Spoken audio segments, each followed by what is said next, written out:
ನನ್ನ ಆರಾಧ್ಯ ದೇವರಾದಂಥ ಶ್ರೀ ಇಡಗುಂಜಿ ಮಹಾಗಣಪತಿಯನ್ನು ಪ್ರಾರ್ಥಿಸುತ್ತಾ ಇವತ್ತಿನ ಈ ಒಂದು ವಿಶೇಷ ಕಾರ್ಯಕ್ರಮಕ್ಕೆ ಮುಂದಡಿ ಇಡ್ತಾ ಇದ್ದೀನಿ. ಪ್ರಪ್ರಥಮವಾಗಿ ನನ್ನ ಇವತ್ತಿನ ಕಾರ್ಯಕ್ರಮದ ಕೇಂದ್ರ ಬಿಂದುವಾಗಿ ಎರಡು ಧ್ರುವ ತಾರೆಗಳು ಪಂಡಿತ್ ಉಲ್ಲಾಸ್ ಕಶಾಲ್ಕರ್ ಜಿ ಮತ್ತು ಪಂಡಿತ್ ಸುರೇಶ್ ತಳವಾರ್ಕರ್ ಜಿ ಅವರ ಕ್ಷಮೆಯನ್ನು ಕೋರ್ತಾ, ಯಾಕೆಂದರೆ ಅವರಿಗೆ 5:15 ಬರ್ತೀನಿ ಕರ್ಕೊಂಡು ಶುರು ಮಾಡೋಣ ಅಂತ ಹೇಳಿದ್ದೆ. ಆದರೆ ಅದು ಸ್ವಲ್ಪ ತಡ ಆಯಿತು. Please excuse me Pandit G. ಬಹುದು ಇವತ್ತಿನ ಕಾರ್ಯಕ್ರಮದ ಬಗ್ಗೆ ನಾನು ಏನು ವಿಶೇಷವಾಗಿ ಹೇಳಲಿಕ್ಕೆ ಹೋಗೋದಿಲ್ಲ, ಯಾಕೆಂದರೆ ಈಗಾಗಲೇ ಹಲವು ರೀತಿಯಿಂದ ನನ್ನ ಶಕ್ತಿ ಮೀರಿ ಅದರ ಪ್ರಚಾರ ಪ್ರಸಾರ, ಅದರ ವೈಖರಿ ವೈಭವ ಎಲ್ಲವನ್ನು ನನ್ನ ಮಾಧ್ಯಮ ಮಿತ್ರರು ಹಾಗೂ ಇನ್ನಿತರ ಹಿತೈಷಿಗಳೆಲ್ಲ ಅದನ್ನು ಹಂಚಿ ನಿಮಗೆಲ್ಲ ಈಗಾಗಲೇ ತಿಳಿಸಿದ್ದಾರೆ. ಸಪ್ತಕದ 600ನೇ ಕಾರ್ಯಕ್ರಮ ಅಂತ ಇದನ್ನು ನಾನು ಮಾಡಲಿಕ್ಕೆ ಒಂದು ವಿಶಿಷ್ಟ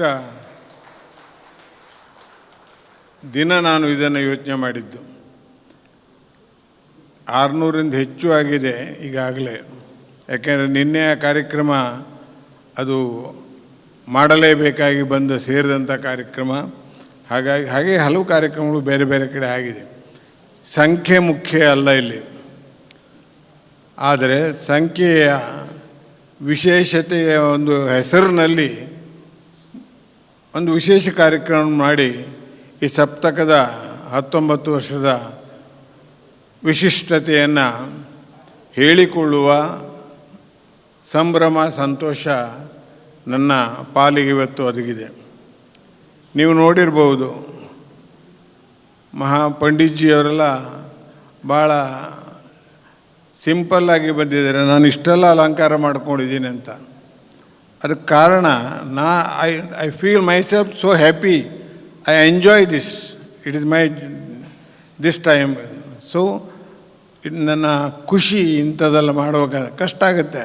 ಆದರೆ ಈ ಖುಷಿಯಲ್ಲಿರುವಂಥ ಆತ್ಮಸಂತೋಷಕ್ಕಾಗಿ ನಾನು ಇದನ್ನು ಮಾಡ್ತೇನೆ. ನನ್ನ ಆತ್ಮಸಂತೋಷದಿಂದಾಗಿ ಹಲವರು ಬೇರೆ ಬೇರೆ ರೀತಿಯಾಗಿ ಸಂಗೀತದ ಮೂಲಕ ಹಲವು ಕಲೆಗಳ ಮೂಲಕ ಪಡೆದರೆ, ಅವರು ಅದನ್ನು ಸಂತೋಷ ಪಟ್ಟರೆ, ಆಸ್ವಾದಿಸಿದರೆ ಅದೇ ನನಗೆ ಒಂದು ದೊಡ್ಡ ಆಶೀರ್ವಾದ ಅಂತ ತಿಳ್ಕೊಳ್ತೀನಿ.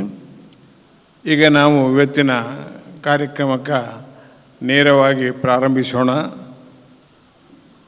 I request Pandit Ullas ji and Pandit Talwalkar ji, please come on the dais and light the lamp.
मे सदा शुभं कुरु त्वं कल्याणम् आरोग्यं धनसम्पदः शुभं कुरु त्वं कल्याणम् आरोग्यं धनसम्पदः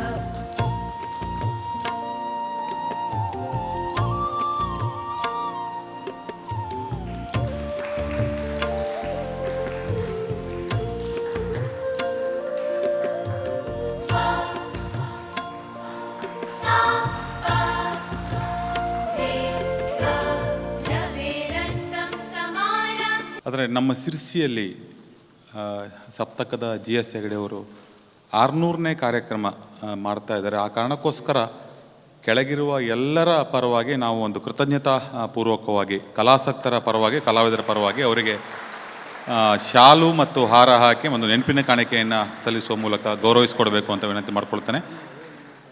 ರಂಗಧಾಮದ ಮುಖ್ಯಸ್ಥರು ನಮ್ಮೆಲ್ಲರೂ ಆತ್ಮೀಯರಾಗಿರುವ ಶ್ರೀ ವೈಶಾಲಿ ವಿ ಪಿ ಹೆಗಡೆಯವರು, ವಿನಾಯಕಣ್ಣ ಮತ್ತು ಪಿ ವಿ ಹೆಗಡೆಯವರು ಜೊತೆಯಾಗಿ ಇದನ್ನು ನಡೆಸ್ಕೊಡ್ಬೇಕು ಅಂತ ವಿನಂತಿ ಮಾಡ್ಕೊಳ್ತೇನೆ.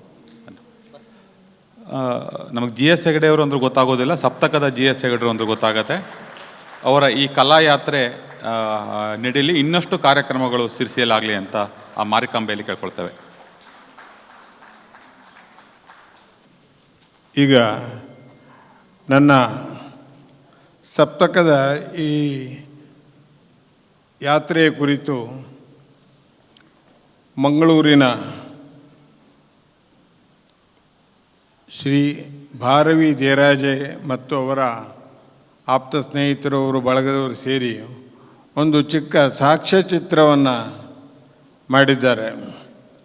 ನಾನು ಅದನ್ನು ಅದು ಬರೀ 4 ನಿಮಿಷದ ಸಾಕ್ಷ್ಯಚಿತ್ರ. ಈಗ ಅದನ್ನು ನಿಮ್ಮ ಮುಂದೆ ಅದನ್ನು ಪ್ರದರ್ಶನ ಮಾಡಲಿಕ್ಕಿದ್ದೀನಿ. ಈ ವಿಷಯದಲ್ಲಿ ಭಾರವಿ ದೇರಾಜೆ ಅವರ ಇಡೀ ಕುಟುಂಬ ಮತ್ತು ಅವರ ಸ್ನೇಹಿತ ವರ್ಗಕ್ಕೆ ಅನಂತ ಧನ್ಯವಾದವನ್ನು ಹೇಳ್ತಾ, ಅವರು ಇವತ್ತಿನ ಕಾರ್ಯಕ್ರಮದಲ್ಲಿ ಇದ್ದಾರೆ. ಅದು ನನಗೆ ಇಮ್ಮಡಿಯಾದಂಥ ಸಂತೋಷ.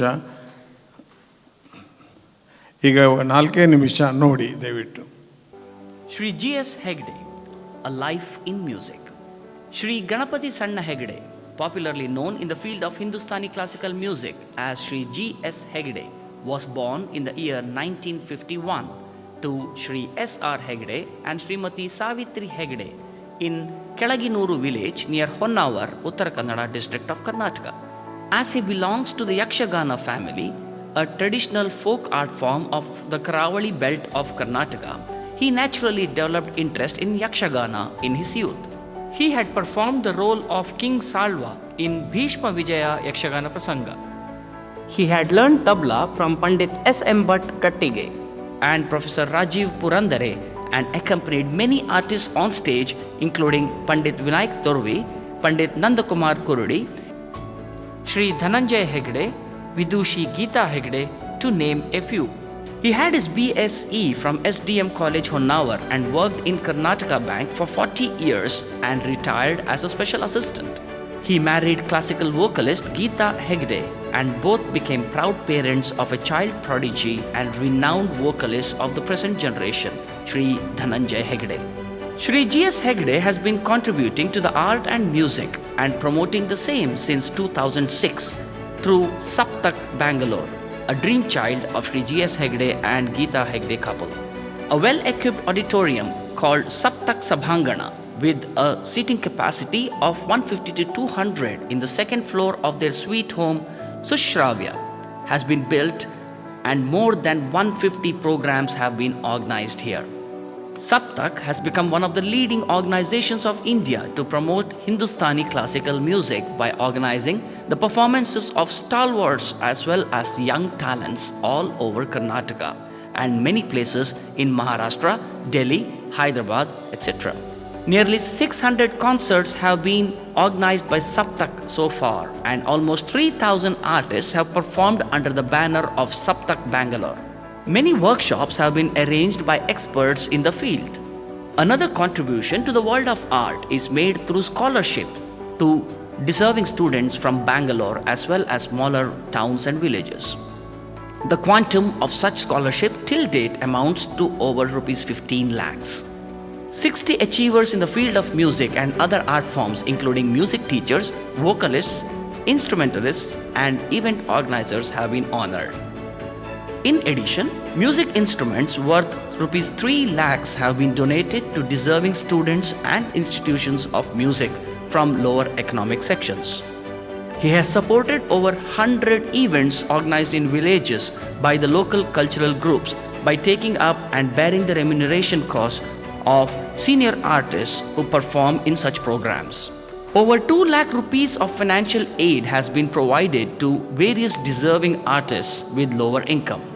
With sincere passion to continue their efforts to propagate other art forms also, like drama, dance, etc., Saptak is organizing such shows too. As a social service, Saptak is stepping into Go Green movement. Recently, one such successful Swachhata Abhiyan took place at Apsarakonda beach near Honavar. Shri G.S. Hegde is a true legend in the field of Hindustani classical music. He has made a significant contribution to the promotion and preservation of this art form. His dedication and passion for music and inspiration to all. Yes.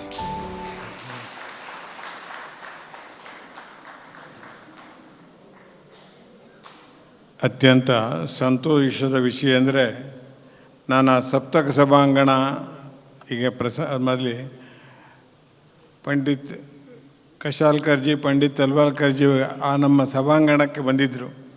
ನಮ್ಮನೆ ಆತಿಥ್ಯವನ್ನು ಸ್ವೀಕರಿಸಿದ್ದಾರೆ. They have received my home food taste by my Geeta. So ಹೆಚ್ಚಿಗೇನು ಹೇಳಲ್ಲ. ಇದಕ್ಕೆಲ್ಲ ಕಾರಣ ನಾನು ಮೆಚ್ಚಿದಂಥ ಕಲಾದೇವಿ, ಕಲಾ ಸರಸ್ವತಿ. ಹೀಗೆ ಮಾಡಪ್ಪ ನೀನು ಅಂತ ಮಾಡಿಸಿದೆ. ನಾನು ನಿಮಿತ್ತ ಮಾತ್ರ. ಅದಕ್ಕೆ ಕಾರಣಗಳೆಲ್ಲ ಹುಡುಕೋ ಅವಶ್ಯಕತೆ ಇಲ್ಲ. ಇದೇ ರೀತಿ ಮುಂದೆ ಹಲವು ರೀತಿ ವರ್ಷ ನನ್ನನ್ನು ಪ್ರೋತ್ಸಾಹಿಸಿ, ಆಶೀರ್ವದಿಸಿ, ಹಾರೈಸಿ ಅಂತ ನಿಮ್ಮನ್ನೆಲ್ಲ ಬೇಡ್ತಾ ಈಗ ನಾವು ಸಂತೂರ್ ವಾದನ ಕಾರ್ಯಕ್ರಮಕ್ಕೆ ನೇರವಾಗಿ ಹೋಗೋಣ.